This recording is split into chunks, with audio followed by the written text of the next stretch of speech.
x1, 5, 6, 7,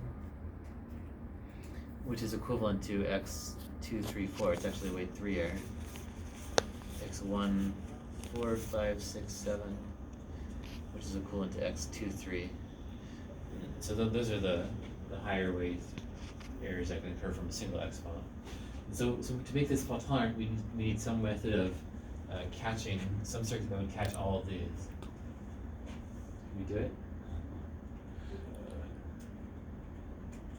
It's going to take 3. Maybe 2 and 7?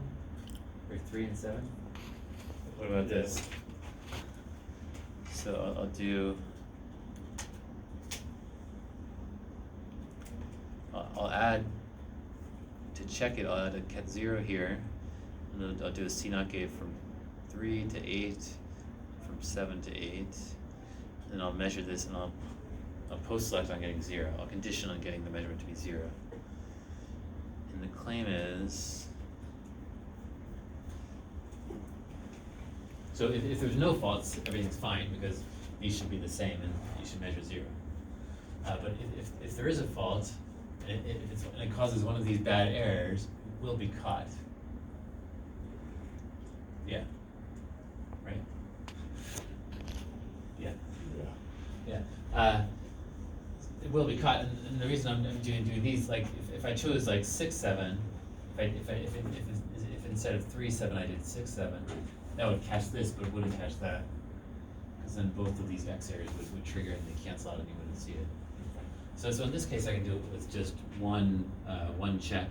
I mean, maybe with, I don't know if maybe one check's always enough for arbitrary n for a cat state. I don't know. Maybe it's not. It doesn't matter. I mean, if it's not, then you could always just add other checks. It's true. It's not a big deal. But let me point out here that we're not quite fault tolerant still.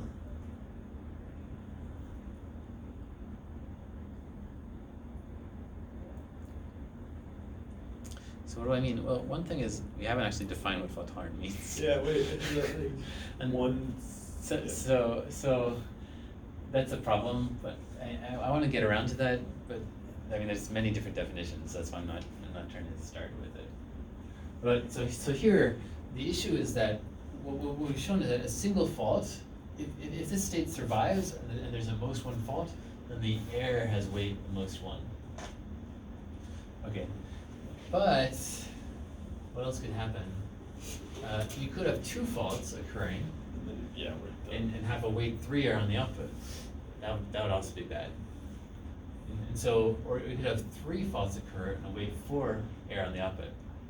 That can't happen because the highest weight of error on the output is 3, because 4 is equal to 3 plus 7, whatever. So actually, if we want to make this fault tolerant, we have to check not just single faults, we also have to check for pairs of faults and all combinations. So then a definition of fault tolerant would be that the order of your errors is equal to the weight. Yeah, so that would be like, usually you parameterize fault tolerance, like you say 1 fault tolerant, meaning I'm fault tolerant for up to 1 fault, 2 or distance 3. 2 fault tolerant means I'm fault tolerant for up to 2 faults, so 2 faults can cause a most of weight 2 error, but I don't know anything about 3 faults. So this is and so on. Fault tolerant 1. Yeah, so then this would be 1 fault tolerant, not necessarily 2 fault tolerant unless you checked it. I mean, this is not 2 fault tolerant because you could have this error, and then you have a measurement error, so you don't see it. Yeah. So that'd be 2 faults, and you have a weight 3 error. Yeah, so usually if you're using a distance D code, you worry about like D minus 1 over 2 fault tolerance. So if you're trying to prepare this cat state for distance 3 code, this is good enough because we're already not worried about 2 faults. Gotcha. It kind of depends what you're aiming for, how much fault tolerance you need.